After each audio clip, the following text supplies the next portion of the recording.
이분이 누구신지 아시겠죠? 네. 지금 필리핀에서 철도회사 개인이 소유하고 있어요. 그리고 병원뿐만 아니라 2016년 5월 총선에서 하원 의원에 당선된 이후로 3번 하원에 연임을 하고 있는 그런 이멜다입니다. 한편 여러분 별명이 뭔지 아시죠? 사치의 여왕이었습니다. 1986년 권좌에서 물러났을 때 가지고 있던 구두 켤레만 3,000켤레라는 그런 어마어마한 그런 사람입니다. 그런데 필리핀 법원이 지난 9일날 이 이멜다에게 부패 혐의와 관련돼서 최고 징역 77년을 선고하고 체포영장을 발부하였습니다. 네, 지금 나이가 얼마 정도 된 것 같이 보입니다. 네, 지금 나이가 89입니다. 그러니 77년을 다 살고 나오면 166살이에요. 이건 그냥 한마디로 교도소에서 죽으라는 이야기입니다. 그녀가 이런 끔찍한 징역형을 선고받은 이유는 부패 혐의 10가지 가운데 7개를 유죄로 인정하였기 때문입니다. 그런데 이 필리핀에서는 이 정치적인데 그 막강한 영향력을 발휘하는 가문들이 있고 한번 정치가가 되면 대를 이어서 정치를 한다고 합니다. 아버지가 정치가면 아들도 정치가, 그리고 심지어는 아버지의 그 지역구를 아들이 혹은 딸이 물려받을 수도 있어요. 그 결과 한번 이렇게 가문의 정치를 맺게 되면 부와 권력을 누리게 되고, 이건 일반인들도 꿈도 꿀 수 없는 그러한 일입니다. 자, 여기까지만 보면 이멜다의 이 사람은 분명 성공한 사람처럼 보입니다. 돈을 가지고 있죠. 권력도 있죠. 자녀들 역시 정치가로 대를 잇고 있고, 거기다가 필리핀 사람으로는 드물게 장수까지 하고 있습니다. 필리핀에서 이런 사람 만나기 쉽지 않습니다. 객관적인 것 보면 그는 성공한 사람입니다. 그러나 그와 그의 가족들을 제외하고 그의 측근을 제외하고 다른 사람들이 바라볼 때도 그 사람은 과연 성공한 사람이겠느냐 하는 말입니다. 돈과 권력 면에서만 보면 그럴 수 있습니다. 그러나 세상적인 가치관에서는 성공한 사람일 수 있을는지 모르겠지만 정체적인 평가에서는 그는 부패한 사람입니다. 오죽하면 77년형을 언도했을 때 하원 의원 가운데 한 사람은 춤을 추며 기뻐했겠어요.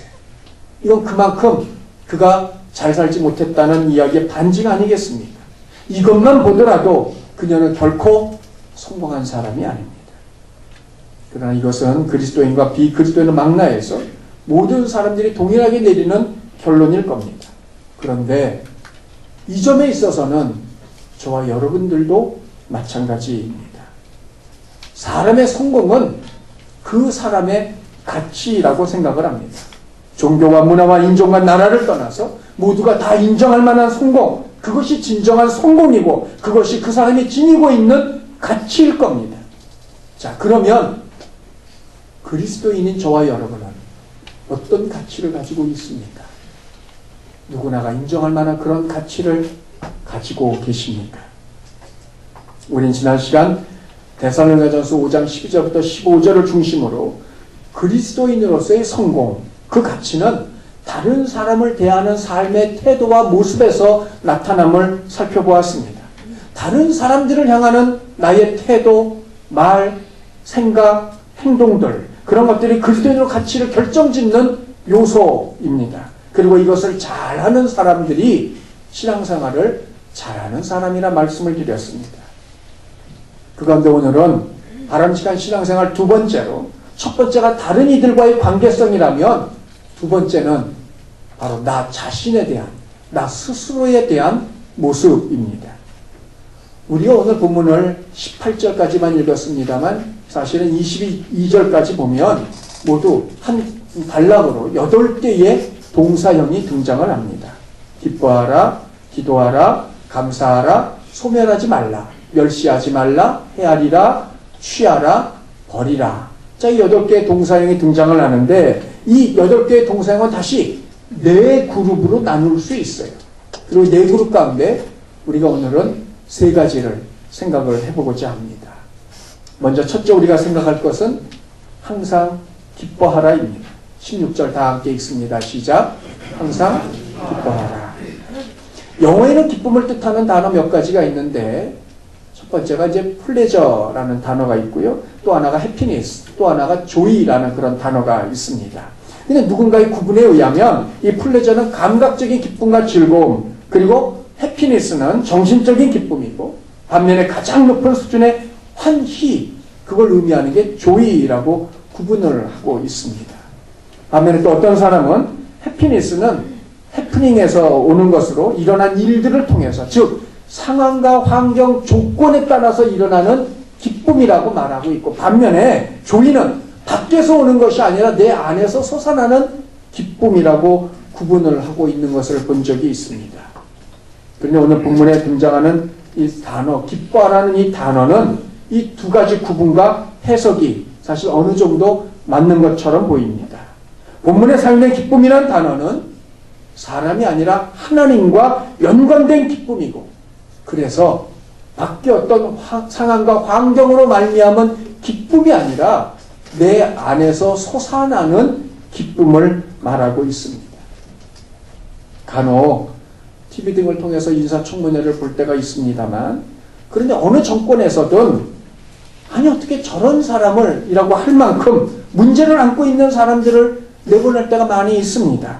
그럴 경우 과거의 잘못들이 드러나게 되어지고, 그 결과 중간에 낙마를 하거나 아니면 청문회를 통과하지 못하는 일도 종종 일어나고 있습니다. 문제는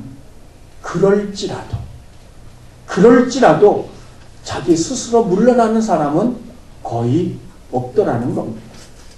청문회를 시작하기 전에 이미 사전에 그 사람의 문제점들이 노출이 되기 시작을 합니다. 그로 인해서 창피와 수치, 때로는 모멸감을 당하고 겪을 것을 알면서도 인정 못해 절대 물러서지 않고 버티는 사람이 거의 다라는 겁니다. 그런 사람들을 볼 때마다 제가 드는 생각 한 가지가 있습니다. 무엇이 저 사람으로 하여금 저렇게 치열하게 만들었을까? 자신의 지난 과거가 다 까발려지고 부끄러움과 수치가 드러나도 끝까지 포기하지 않고 저 자리에 앉으려고 하는 이유가 무엇일까를 제가 생각하곤 합니다. 여러분은 그 이유가 무엇이라고 생각을 합니까? 그 사람이 누구든 하나의 귀결로 결론이 지어질 겁니다. 그건 어떤 것이든 겪고 당하는 것보다 이익이 더 크기 때문이 아닐까요? 그래서 자신이 보유한 주식을 백지신탁하기도 하고, 그것 때문에 망신을 당하기도 하고, 자신뿐만 아니라 가족들까지 수치를 당해도 길을 쓰고 임하는 이유, 어떤 것이든 무엇이든 겪은 수모와 망신보다는 더 이익이라고 판단하기 때문에 자기 스스로 물러나지 않는다는 말입니다. 한마디로 그게 돈이 되었든 자리가 되었든 권력이 되었든 명예가 되었든 그것이 가져다주는 기쁨이 있기 때문에 그렇게 행동한다는 말입니다. 그런데 오늘 본문이 말하는 기쁨은 그런 기쁨과는 전혀 차원이 다른 기쁨입니다. 앞에서 말씀드린 그런 기쁨들은 밖에서 주어지는 기쁨입니다. 그러나 오늘 본문이 말하는 기쁨, 안에서 솟아나는 기쁨입니다.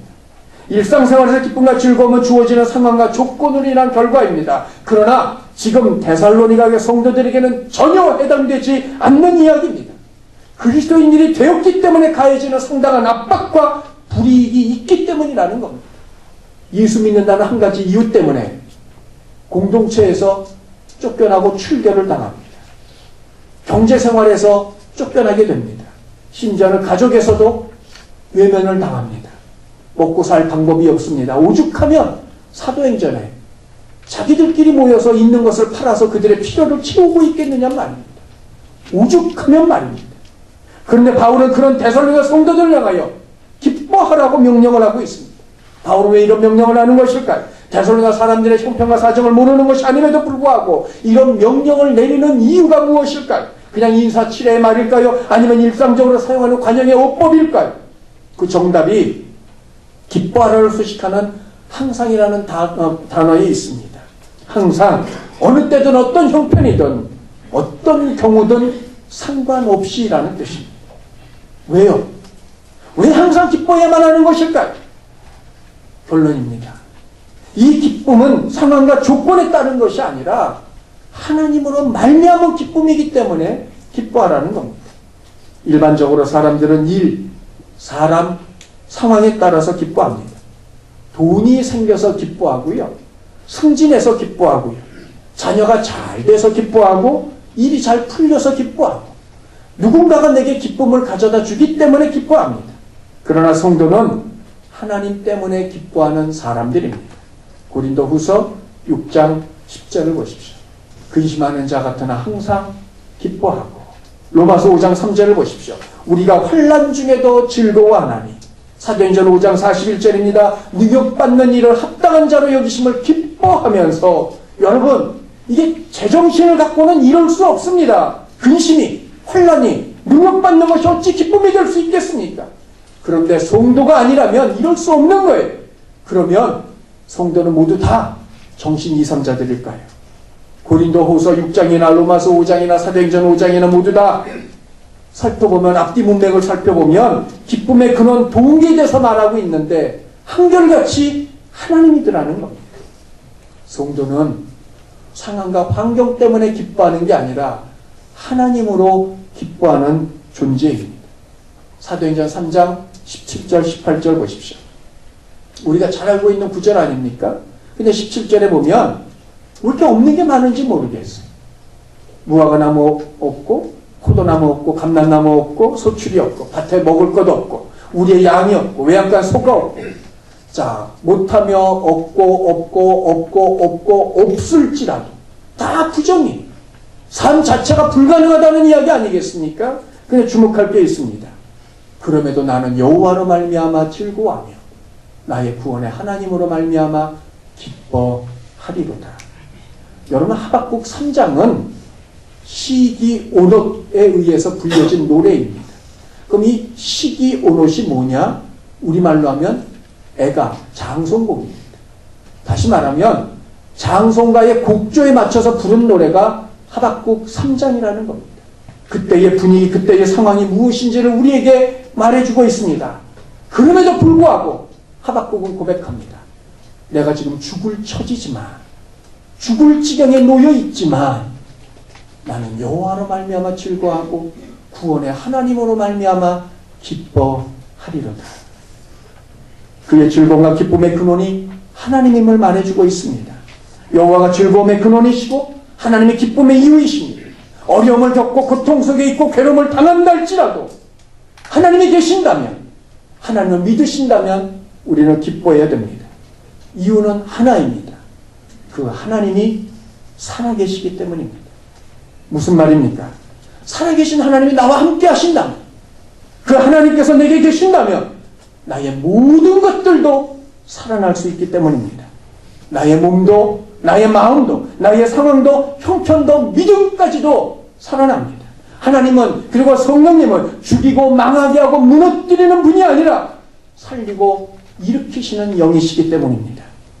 그러므로 항상 기뻐한다는 것은 하나님을 향한 믿음을 끝까지 유지하겠다는 것이고 또한 오직 하나밖에 없는 나의 하나님을 향한 믿음을 거두지 않겠다는 결단이고 고백입니다. 이와 비슷한 성경 구절 또 하나가 있습니다. 다니엘 3장 17절 18절 보십시오. 우리가 섬기는 하나님이 계시다며 그렇게 하지 아니하실지라도. 배경은 이렇습니다. 느부갓네살 왕이 자기의 신상 동상을 하나 만들어. 그러니까 일반 동상이 아니라 금상이 있죠. 금으로 만들었으니 그걸 만들어 놓고 음악 소리가 들릴 때 모두 다 자기 동상을 향해서 금신상을 향해서 절을 하라고 명령을 내렸어요. 만일 절하지 않는 이가 있다면 그를 풀무불에 집어넣으리라. 풀무불, 쇠를 녹이는 불입니다. 자, 그런데 다니엘 세 친구는 그럼에도 불구하고 절하지 않았고, 그래 누가 그걸 왕에게 고자질하며 왕이 세 사람을 끌어왔어요. 그리고 그들에게 묻습니다. 지금이라도 늦지 않았다. 음악 소리가 들릴 때 절을 하겠느냐? 만일 너희가 절을 하지 않아서 내가 너희를 풀무불 속에 넣으면 너희를 내 손에서 건져낼 힘이 있겠느냐? 느부갓네살이 하나님을 조롱합니다. 그리고 그에 대한 대답이 3장 17절 18절입니다. 하나님을 믿음에 우상에게 절할 수 없고 그로 인해서 죽음의 지경에 놓인다 할지라도 하나님은 우리를 왕의 손에서 건져내실 뿐만 아니라 설사 만에 하나 천에 하나 그리하지 아니하신다 할지라도 그것과는 상관없이 내가 섬길 오직 유일한 하나님의 시기에 절대 절하지 않겠노라 그들이 선포하고 있습니다. 이런 자들에게 주어지는 결론이 있습니다. 히브리서 11장 6절을 보십시오. 믿음이 없이는 하나님을 기쁘시게 하지 못하나니. 여러분 이 부분을 역으로 해보세요. 어떻게 되겠습니까? 믿음이 없는 자는 없이는 하나님을 기쁘시게 하지 못하나니 역으로 한다면 믿음이 있는 자는 하나님을 기쁘시게 하나니. 중요한 건 이런 믿음을 가진 자들에게 주어지는 결과입니다. 그 다음 구절을 보십시오. 하나님께 나아가는 자는 반드시 그가 계신 것과 또한 자기를 찾는 자들에게 상 주시는 이심을 믿어야 할지니라. 하나님께 나아가는 자 그는 믿음을 가진 자입니다.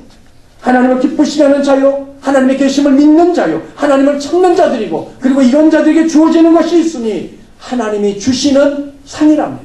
주목할 건 그 상이 어떤 상인지를 구체적으로 말하고 있지 않다는 겁니다. 이건 각자에게 주어지는 상이 각각 제각기라는 겁니다.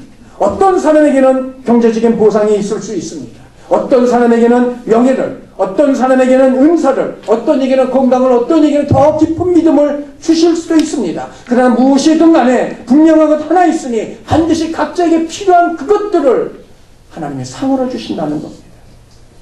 하나님을 기뻐하는 사람, 그는 하나님으로부터 기쁨을 받을 겁니다. 하나님을 한 번 기뻐한다면 하나님은 한 번 그에게 은혜를 베푸실 겁니다. 두 번 기뻐한다면 하나님께서 그에게 두 번 은혜를 베푸실 겁니다. 그래서 바울은 말하고 있습니다. 항상 기뻐하라. 그게 하나님의 은혜와 복을 얻는 비결이기 때문입니다. 제 친구의 이야기입니다. 제 친구가 조물주 위에 건물주라는 그 건물주입니다. 이 친구가 서울에 19층짜리 빌딩을 하나 가지고 있습니다. 그런데 2층에 세를 주고 있던 아주 유명한 이 브랜치죠. 이 미용실이 하나 있었는데 이 계약 기간이 만료가 되어서 나가겠다는 거예요. 근데 임대를 내놓아도 들어올 사람이 없어요. 워낙 세기 때문에 말입니다. 아무리 기다려도 안 되고 결국에는 기간이 다 돼서 내보낼 수밖에 없는 그런 상황이 됐어요. 자기 돈으로 보증금을 만들어 내보내고, 물론 철거는 했겠습니다만 그냥 철거한 김에 자기 돈을 들여서 조금 수리를 좀 했어요. 그리고는 얼마나 힘이 들어 하는지 저한테 전화를 해서 기도를 해달라고 부탁을 하더라고요. 근데 지난 8월 갑자기 폭우가 쏟아졌고 옥상에 물이 이 관을 타고 흐르다가 하필 그 2층 천장에서 터졌어요. 2층이 완전히 물바다가 된 겁니다. 그때 이 친구 어제 저하고 통화를 했는데 이 친구 하는 말, 하나님께서 알아서 내보냈다는 겁니다. 만일 내보내지 않았다면 그 물이 고스란히 그 미용실 그 기구구 모구 안에 다 쏟아졌을 것이고, 그러면 보증금뿐만 아니라 그 기구까지 자기가 고스란히 물어줘야 되는데 알아서 나갔으니 그 돈 굳었다는 거예요. 그리고 마지막으로 고백을 합니다. 하나님의 은혜라. 그런데 이 친구가 신앙이 좋으냐? 고등학교 때까지는 저하고 같이 다녔습니다만 지금까지 방학입니다. 그럼에도 정말 고백을 합니다. 그리고 마지막에 이제 내가 교회를 좀 나가야 되겠다. 자기가 그것 조그만 것 때문에 힘들어 했는데 결국은 하나님이 알아서 해주시는데 그걸 내가 못 참고 이렇게 지냈으니 이제 이 신앙을 좀 회복을 해야 되겠다는 그런 고백을 어제 제가 들었습니다. 성도 여러분, 하물며 그런 어려운 상황 속에서도 그 하나님을 향한 고백이 있다면, 하물며 하나님께 대한 믿음을 갖고 어려운 상황 속에서 기뻐한다면 얼마나 더 큰 은혜가 주어지겠습니까? 항상 기뻐하시길 바랍니다. 두 번째, 쉬지 않고 기도하는 것입니다. 17절 다 함께 읽습니다. 시작. 쉬지 말고 기도하라. 쉬지 말고 멈추지 말라는 뜻입니다. 그러나 그렇다고 해서 하루 24시간 내내 기도하라는 말은 아닙니다. 사무엘상 12장 23절 보세요. 나는 너희를 위하여 기도하기를 쉬는 죄를 범하지 않겠노라. 사무엘이 말합니다. 사무엘이 사울을 왕으로 세운 이후에 자신이 물러가면서 했던 마지막 고별 설교 가운데 한 부분입니다. 나는 당신들을 위하여 기도하기를 쉬는 죄를 범하지 않겠노라는 겁니다. 그럼 사무엘은 24시간 내내 기도했다는 말입니까? 아니, 유대인들은 기도하는 시간들이 정해져 있습니다. 그것이 어떤 이는 5번 할 수도 있고 어떤 이는 3번 할 수도 있습니다. 일반적으로는 3번 합니다. 그런데 그 기도 시간에 내가 너희들을 위한, 당신들을 위한 기도를 절대 빼놓지 않겠다는 겁니다. 무슨 말입니까? 세상에 24시간 기도할 수 있는 사람은 아무도 없습니다. 사무엘이든 엘리야든 베드로든 바울이든 누구도 그렇게 기도할 수 없어요. 그럼에도 이렇게 말한 것은 정기적인 기도, 규칙적인 기도 멈추지 않겠다는 이야기입니다. 정기적으로 규칙적으로 기도하는 가운데 어떤 사정, 형편, 조건으로 말미암아 하던 기도를 멈추지 말라는 것을 말하고 있는 겁니다. 그런데도 어떤 사람들은 이것 자체를 부정합니다. 마태복음 6장 8절에 보면 그들을 분받지 말라. 구하기 전에 하나님이 있어야 될 것을 다 하신다 말씀하고 있어요. 반면 또한 6장 32절에 보면 이런 것들은 이방인이 구하는 것이니 너희 하늘 아버지께서는 너희에게 있어야 될 것이 무엇인지 아신다 말씀하고 있습니다. 하나님께서는 우리가 구하기 전에 우리에게 무엇이 얼만큼 필요한지 알고 계시는 분입니다. 여기까지 문제가 없습니다. 문제는 그 다음입니다. 그럼에도 불구하고 기도하는 자들이 있다는 거죠. 6장 8절 보세요. 그들 중언부언하는 이방인들입니다. 6장 32절 보세요. 이방인들입니다. 무엇을 먹을지 무엇을 마실지 염려하는 자들입니다. 아니 하나님께서 다 알고 계시는데 그럼에도 기도하는 자가 있다면 그들이 어떤 자들입니까? 중언부언하는 이방인들이라는 겁니다. 뜻도 없는 주문과 같은 말들만 잔뜩 늘어놓는 하나님 없이 사는 그런 존재들이라는 거예요. 그러므로 정말 구원받은 사람은 기도할 필요가 없다고 주장하고 가르치고 있습니다. 그들이 있어요. 구원파 사람들입니다. 이미 하나님 우리의 모든 필요를 아시니 구하자라도 주실 것이고 구하는 것은 마치 청개구리 합창이라고 우리 정통 기독교인들을 그들은 조롱하고 있습니다. 기도만이 아닙니다. 그들은 예배도 팔 필요 없다고 이야기를 합니다. 왜? 요한복음 4장에 보면 예배할 때가 오나니 그때가 안 왔다는 거예요. 그럼 지금 예배할 필요가 없다는 거죠. 그러면 그들은 왜 모이느냐? 자기들끼리 모여서 교제하고 간증하기 위해서 모인다는 겁니다. 여러분 이들이 구원파인데 근데 정말 이들의 주장이 사실일까요? 정말 기도할 필요가 없을까요? 에스겔서 36장 33절 보십시오. 하나님의 말씀입니다. 내가 너희를 모든 죄악에서 정결하게 하는 날에 깨끗하게 하는 날에 성읍들에게 사람이 거주하게 할 것이 황폐한 것이 건축되게 할 것인즉 그러셨어요. 하나님 말씀이 뭡니까? 사람들이 거주하게 하고 성읍들이 건축되게 할 것이라는 겁니다. 누가 한다는 거예요? 자기들이 알아서 사람들이 알아서 거주하고 건축한다는 말이에요? 아니 하나님이 하시겠다는 이야기입니다. 36절 보십시오. 너희 사방에 남긴 이방 사람이나 여호와가 무너진 곳을 건축하며 황폐한 자리에 심을 줄을 알리라. 나 여호와가 건축하고 심은 줄을 알리라. 누가요? 하나님이 말입니다. 그러면 됩니까? 안 됩니까? 이루어집니까? 이루어지지 않겠습니까? 계속해서 보십시오. 나 여호와가 말하였으니 이루리라. 반드시 이루어질 겁니다. 하나님께서 말씀하셨기 때문입니다. 중요한 건 그 다음에 37절 보십시오. 주 여호와께서 이같이 말씀하셨느니라. 다같이 그래도 이스라엘 족속이 이같이 자기들에게 이루어주기를 내게 구하여야 할지라. 사람이 말한 게 아닙니다. 하나님께서 하신 말씀입니다. 그러므로 반드시 이루어집니다. 그럼에도 주께서 말씀하십니다. 그래도 내게 구하여야 할지라. 왜요? 하나님께서 하신다면서요. 사람이 막을 수 없다면서요. 그러면 알아서 하시면 되지 굳이 기도해야 됩니까? 아니 하나님이 생생내시려는 것일까요? 알아달라는 겁니까? 뭐 때문에 기도해야만 하는 것일까요? 답이 38절에 있습니다. 그리한즉 그들이 나를 여호와인 줄 알리라. 아니 기도해야만 하나님이신 것을 압니까? 맞습니다. 기도해야 합니다. 마태복음 7장 7절을 보십시오. 구하라 주실 것이요 찾으라 찾을 것이요 두드리라 열릴 것이라 말씀하고 있어요. 기도하라는 말씀입니다. 근데 여러분 이건 이상한 말씀입니다. 하나님은 이미 기도하기 전부터 필요한 것이 무엇인지 아시는 분임에도 불구하고 기도하라고 말씀하고 있기 때문에 그렇습니다. 이건 이치에 맞지 않는 이야기입니다. 하나님은 아실 것이 없는 분이 아시는 건 우리입니다. 그걸 아십니다. 그런데도 기도하라고 하셔요. 이유가 하나입니다. 기도를 원하시기 때문입니다. 어느 교회 옆에 나이트 클럽이 하나 들어섰습니다. 이 주일날에는 낮에는 모이질 않으니까 그렇지 않은데, 이게 수요일하고 금요일만 되면 이게 꿍짝거리느라고 정신이 없습니다. 그 소리가 거슬렸고 온 교회가 모여서 기도를 합니다. 하나님, 나이트 클럽 망하게 해주세요. 그런데 정말 나이트 클럽이 망했습니다. 문 닫았어요. 좋아라 하는 교회에 어느 날 고소장이 날라왔습니다. 교회가 기도해서 나이트 클럽이 망했으니 손해를 배상하라는 겁니다. 판사가 나이트 클럽 사장과 목사를 불렀습니다.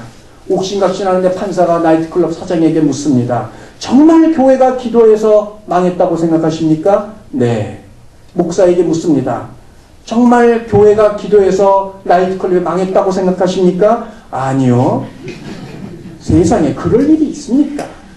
판사가 중얼거립니다. 참 이상한 일입니다. 나이트 클럽 사장은 기도를 믿는데 목사님은 기도를 믿지 않으시는군요. 여러분, 기도하고도 기도 안 되고 믿지 않는 세상인데 하물며 기도하지 않는다면 그 일이 하나님이 하신 일이라고 누가 믿겠느냐 말입니다. 기도하지 않았다면 저절로 우연이라고 말을 할 겁니다. 그러나 기도하였다면 하나님이 하신 일이라고 믿을 겁니다. 그러므로 기도는 하나님의 하나님 되심을 깨닫는 비결입니다. 아직도 하나님이 잘 믿어지지 않는 분이 계십니까? 그러면 기도하십시오. 기도하되 시험 삼아 기도하지 말고 마음을 다해 기도하십시오. 하나님 믿어지지 않을수록 더 기도해야만 합니다. 그래야 믿음이 생깁니다. 성도들 가운데 기도를 위기를 모면하기 위하여 하시는 분들이 계셔요. 그러나 기도는 위기 모면용이 아닙니다. 다는 아니랄지라도 위기를 만나서 기도하는 사람들 가운데 소리 질러가며 기도하는 분들이 있습니다. 오죽하면 저럴까 싶기도 하지만 한편으로 바라보면 그건 쉬지 않고 기도하지 않기 때문일 수도 있음을 우리가 알아야 한다는 겁니다. 사무엘상 1장 10절을 보십시오. 한나가 마음이 괴로워서 여호와께 기도하고 통곡하며 그랬어요. 한나라는 여인이 시집을 갔는데 아들을 낳지 못합니다. 유대인들에게 있어서 아들을 낳지 못한다는 것은 하나님의 저주를 말합니다. 그런데 하필 또 다른 아내 분인나에게는 자식이 있었어요. 그나마 엘가나가 이해해주고 위로해주고 아껴주고 있지만 아들을 낳는 분인나는 한나를 끊임없이 격동시킵니다. 격동, 우리말로 하면 자꾸 찔러서 미치고 팔딱 뛰게 만든다는 이야기입니다. 그때 한나의 모습이 1장 10절입니다. 마음이 괴로워서 여호와께 기도하고 통곡하며 기도하고 통곡을 했어요. 자, 그런데 통곡, 이 단어를 보면 히브리 원문으로 보면 바카라는 단어를 2번 연거푸 사용을 하고 있습니다. 그 말이 무슨 말이겠어요? 곡하고 또 곡했다는 거예요. 우리말로 옮기면 정말 원통하고 절통해서 몸부림을 치며 땅을 굴러가며 울었다는 이야기입니다. 그런데 정말 주목할 부분이 있습니다. 그렇게 통곡하며 울던 한나가 기도를 시작했고 그 기도를 엘리 제사장이 오래도록 지켜보았어요. 그리고 하는 말입니다. 13절입니다. 한나가 속으로 말하며 입술로만 움직이고 음성은 들리지 아니하므로. 참, 조금 전까지 땅을 굴러가며 울던 한나가 기도를 하는데 들리는 소리가 없고 입술만 달싹거리고 있습니다. 여러분, 이게 이해가 되십니까? 아니, 그렇게 울던 사람이, 통곡하던 사람이, 몸으로 부딪혀 울던 사람이 기도를 하는데 입술만 달싹달싹거린다는 겁니다. 어떻게 이런 극적인 태도의 변화가 있는 것일까요? 늘 기도의 맥을 붙잡고 있는 사람은 굳이 그렇게 기도하지 않아도 됩니다. 하나님께 대한 신뢰를 붙들고 있었기에 가능한 일입니다. 극적인 태도의 변화, 그 이유가 바로 이것입니다. 사무엘상 1장 18절 보십시오. 가서 먹고 얼굴에 다시는 근심빛이 없더라. 엘리 제사장이 한나에게 하나님께서 내게 말씀하시기를 내년에 내가 아들을 낳을 것이다 이야기하지 않았습니다. 다만 그저 내가 구한 것을 허락하기를 원하신다 그 얘기만 했어요. 그래도 한나는 그 말을 믿었습니다. 하나님과 오래도록 기도한 결과 하나님께 대한 확고한 신뢰가 있었기 때문입니다. 생전 기도하지 않다가 기도를 하려니 소리를 지르게 됩니다. 기도에도 믿음이 생기지 않으니 스스로 믿습니다를 반복을 합니다. 그러나 지속적으로 기도하는 사람은 다릅니다. 소리 지르지 않고도 기도합니다. 믿음을 갖고 기도합니다. 그래서 쉬지 말고 기도하라는 겁니다. 새벽 기도든 일반 기도든 기도를 작정하신 분이 계십니다. 작정까지는 아니랄지라도 기도를 해오시던 분들이 계십니다. 제가 구체적으로 누구라고 말씀드리지 않겠습니다만 저하고 기도를 약속하셨던 분들이 계십니다. 그분들 그 기도 끊임없이 규칙적으로 행하고 계십니까? 멈추지 마십시오. 사정이 생겨 기도를 중단한 분이 계십니까? 다시 시작하십시오. 시간을 정해서 기도하되 정기적으로 규칙적으로 기도하십시오. 그것이 쉬지 않고 기도하는 것입니다. 세 번째, 범사에 감사하라는 겁니다. 18절 다 함께 읽습니다. 시작. 범사에 감사하라. 감사에 대해서는 더 말씀드리지 않아도 이미 여러분이 잘 알고 계시라고 생각을 하고 추수감사절 때도 말씀을 드린 바가 있습니다만 어떤 회사원에게 선배되는 이가 물었습니다. 넌 왜 일하냐? 뭐 때문에 회사 다니느냐를 묻는 겁니다. 그때 그 후배가 아주 심각한 얼굴로 대답을 합니다. 고양이 먹여 살리려고요. 그 말에 선배가 웃습니다. 후배가 휴대폰을 꺼내 사진 한 장을 보여줍니다. 다음 사진입니다. 보이는 것만 9마리예요. 더 있을지도 모릅니다. 그 사진을 보고 선배도 심각해졌습니다. 그럴 수밖에 없겠구나. 주목할 건 심각한 얼굴입니다. 여러분 심각할 때 그 표정이 어떻습니까? 웃는 얼굴입니까? 신이 난 얼굴입니까? 자랑에 가득 찬 얼굴입니까? 여러분 이 얼굴에 심각한 얼굴에 기쁨이 있을까요? 감사한 일이 있을까요? 범사가 말하는 것이 무엇입니까? 모든 일, 어떤 상황, 조건에서도 그런 뜻입니다. 그러면 성도 여러분 그렇게 살고 계십니까? 몇 번 말씀을 드렸습니다만 저는 소변을 보면서 감사드릴 때가 있습니다. 걱정할 정도는 아니지만 제가 신장이 좋지 않기 때문입니다. 여러분은 소변 보시면서 감사하실 때가 있으십니까? 어느 교회 새벽기도 시간입니다. 목사가 예배를 인도하기 위해서 강단에 섰는데 헌금 봉투 하나가 올라왔어요. 그런데 내용이 뭐라고 기록이 되어져 있느냐? 강아지 분만 감사 헌금이라고 올라와 있습니다. 기르던 개가 새끼를 낳자 교인이 드린 감사 헌금입니다. 내용을 읽는 순간 푹 하고 웃음이 터져 나왔습니다. 근데 예배를 마치고도 그 말이 머릿속에 떠돌고 있습니다. 하나입니다. 일상 속에 스며있는 하나님의 사랑. 그것이 하나님의 사랑인 것을 아는 믿음. 그 믿음이 표현된 감사. 그 마음이 고마웠기 때문입니다. 아니, 목사에게 헌금 드렸나요? 하나님께 드렸는데 왜 목사가 고마워할까요? 그러면 이걸 생각을 해보십시오. 사람이 고마워한다면 하나님은 얼마나 기쁘시겠습니까? 성도에게 하나님의 사랑이 아닌 일은 하나도 없습니다. 로마서 8장 28절입니다. 모든 일들이 다 합력하여 선을 이루기 때문이라는 겁니다. 지금 당장은 죽을 것 같지만 정말 힘든 일이지만 그것이 궁극에는 내게 선이 되어진다는 말씀입니다. 그러나 그런 믿음이 진정한 믿음이 되려면 표현이 되어야 합니다. 로마서 10장 10절을 보십시오. 사람이 마음으로 믿어 의에 이르고 입으로 시인하여 구원에 이르느니라. 아니 마음으로 믿으면 됐지. 굳이 입으로까지 시인해야만 합니까? 그래야 할 이유가 무엇입니까? 입으로 시인한다는 것은 공개적이고 외적인 표현입니다. 중요한 건 그렇게 해야 한다는 겁니다. 왜요? 왜 그걸 해야만 합니까? 흔히 감사하면 우리 몸에 좋은 영향을 끼친다고 사람들이 말을 합니다. 미국에서 가장 영향력 있는 여성 가운데 하나가 오프라 윈프리를 여러분 잘 알고 계시라고 생각을 합니다. 인종차별과 어렸을 때 겪었던 성폭행, 그럼에도 불구하고 그녀가 오늘날 그렇게 가장 인기 있는 프로의 토크쇼의 진행자가 된 것은 오직 한 가지 비결이라는 거예요. 매일매일 그날 감사한 일들을 일기장에 기록한 것 때문이라는 겁니다. 그녀가 고백을 합니다. 작은 일에 감사하는 태도가 자신의 인생을 긍정적으로 바꿨고 오늘에 이르게 하였다는 겁니다. 이뿐만이 아닙니다. 성격 및 사회심리학 저널에 의하면 감사하는 사람은 좋은 대인관계를 형성한다는 겁니다.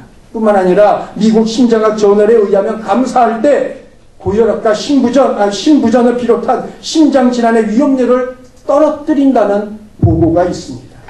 한마디로 감사하면 몸도 건강해진다는 이야기입니다. 그러나 단지 그런 이유 때문만은 아닙니다. 감사는 나를 위해, 나를 향해서 하는 것이 아니기 때문입니다. 지난번 컨퍼런스 때의 일입니다. 다 마치고 돌아오는데 마침 점심시간이 되어서 경주에 있는 어느 연잎 밥집에서 점심 식사를 하였어요. 그 식사를 다 마치고 나와서 봤더니 마당에 조그만 종 하나가 걸려 있었습니다. 바로 저 종입니다. 제가 누굽니까? 저 그냥 넘어갈 리가 없지요. 다가가서 봤더니 종치는 망치가 하나 걸려 있어요. 망치를 꺼내들고 종을 친 순간 저는 깜짝 놀랐습니다. 종이 조그매요. 이게 쳐본들 그냥 저는 생각하기에 그냥 땡 하는 소리가 날 줄 알았어요. 망치를 한번 두들겼는데 얼마나 깊은 울림의 소리가 나는지 저 조그만 종에서 말입니다. 그 마당이 대략 제가 보기에 한 90평 정도 돼 보였는데 그 마당을 저 종소리가 가득 채웠어요. 쳐보고서의 종의 진가를 제가 알았습니다. 종은 울릴 때까지 종이 아닙니다. 그냥 장식품입니다. 노래는 부를 때까지 노래가 아닙니다. 그냥 말일 뿐입니다. 사랑도 사랑할 때까지 사랑이 아닙니다. 그냥 감정일 뿐입니다. 그런데 감사 역시 마찬가지입니다. 감사하기 전까지 감사는 감사가 아닙니다. 그냥 우연히 일어난 일일 뿐이고 그건 믿음이 아닙니다. 그러나 감사드리는 것은 하나님의 하신 일임을 믿는 것입니다. 그것이 하나님의 은혜임을 알기 때문입니다. 그리고 그것이 믿음입니다. 무엇보다 감사가 중요한 이유가 있습니다. 여러 차례 걸쳐 말씀을 드렸습니다. 시편 50편 23절입니다. 감사로 제사를 드리는 자가 나를 영화롭게 하나니. 감사는 하나님은 영화롭게 해드리는 방법이고 하나님은 이것을 그러므로 가장 기뻐하십니다. 왜냐하면 사람을 지으신 목적이 바로 그것이기 때문입니다. 범사에 감사하십시오. 모든 일이 하나님의 손에 있음을 고백하는 것이고 그것들을 내게 주셨음을 믿는 것이고 이후에도 주실 것을 기대하는 것입니다. 그러므로 시편 50편 23절 후반절을 보십시오. 그런 그의 행위를 옳게 하는 자에게 행위를 옳게 하는 것 그것은 하나님을 향한 감사입니다. 그런 감사를 드리는 자는 하나님의 구원을 누리게 됩니다. 범사에 감사하십시오. 현재를 지금을 감사하십시오.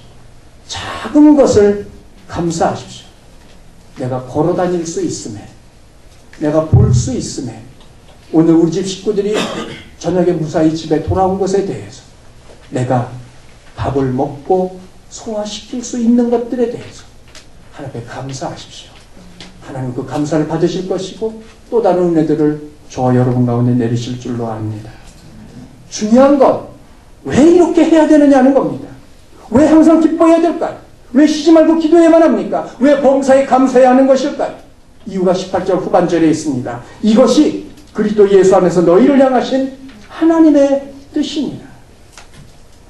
마태복음 6장의 결론이 33절입니다. 그런즉 너희는 먼저 그의 나라와 그의 의를 구하라. 그리하면 이 모든 것을 너희에게 더하시리라. 이 모든 것 앞에 등장하고 있는 먹을 것, 마실 것, 입을 겁니다. 그런데 그 모든 것들이 나라와 의를 구하면 주어진다 말씀하고 있습니다. 그런데 정작 여기서 우리가 주목할 건 나라와 의도 아니고 이 모든 것들도 아니 그걸 연결하고 있는 먼저라는 단어입니다. 그럼 이것이 중요한 이유가 무엇일까요? 먼저는 단지 시간상 순서상 우선을 말하는 것이 아닙니다. 그것이 하나님의 뜻임을 말하고 있는 겁니다. 왜 먹을 것, 마실 것, 입을 것을 주시나요? 하나님의 나라와 의를 구하였기 때문입니다. 왜 그것을 구합니까? 하나님의 뜻이기 때문에 구하는 겁니다. 그렇지 않다면 결코 먼저라는 말씀을 하지 않으셨을 겁니다. 그런데 오늘 본문도 보십시오. 이것, 항상 기뻐하는 것, 쉬지 말고 기도하는 것, 범사에 감사하는 것, 이것이 하나님의 뜻이랍니다. 그렇다면 결국 하나님의 나라와 의를 구하는 것이 무엇입니까? 항상 기뻐하는 것입니다. 쉬지 않고 기도하는 것입니다. 범사에 감사하는 것입니다. 이는 해도 그만 안 해도 그만이 아닙니다. 성도라면 반드시 해야 될 일입니다. 그것도 먼저 해야 될 일입니다. 그것이 아버지의 뜻이기 때문입니다. 하나님 아버지는 저와 여러분이 잘 되기를 바라십니다. 모든 것에 부족함이 없기를 바라십니다. 그리고 그것이 아버지의 뜻입니다. 문제는 그걸 어떻게 이루느냐이죠. 항상 기뻐하십시오. 쉬지 말고 기도하십시오. 범사에 감사하십시오. 저는 하나님께서 내 생명을 들여 순교해라. 버는 족족 한 푼도 쓰지 말고 다 갖다 바쳐라. 결혼하지 말고 혼자 살아라. 명령하지 않으신 것이 얼마나 감사한지 모릅니다. 아니, 지갑에 있는 돈만이라도 다 바치라도 시험에 들어 그만둘 판인데 버는 족족 다 바치라면 아마 믿는 자체를 포기했을런지도 모릅니다. 그런데 하나님은 그런 걸 명령하지 않으시더라는 겁니다. 돈 들이지 않고도 할 수 있는 일, 다소 어려움이 있을지라도 한번 생각하면 할 수 있는 일들, 많은 시간을 들이지 않고라도 가능한 일들을 우리에게 하라고 말씀하고 계십니다. 이 또한 감사한 일입니다. 오늘 말씀은 바람직한 신앙생활, 특별히 그 가운데 나 자신이 어떻게 신앙생활을 해야 될 것인지를 말해주고 있습니다. 정말 잘 믿어보시려 하십니까? 항상 기도하십시오. 쉬지 말고 기도하십시오. 그리고 범사에 감사하십시오. 이는 모든 것을 얻는 수지도 맞을 뿐만 아니라 하나님께서 주시는 또 다른 은혜도 얻게 될 것입니다. 이를 잘 행하심으로 하나님 안에서 이런 은혜와 복을 누리실 수 있는 저와 여러분 다 되시기를 주님의 이름으로 부탁드립니다.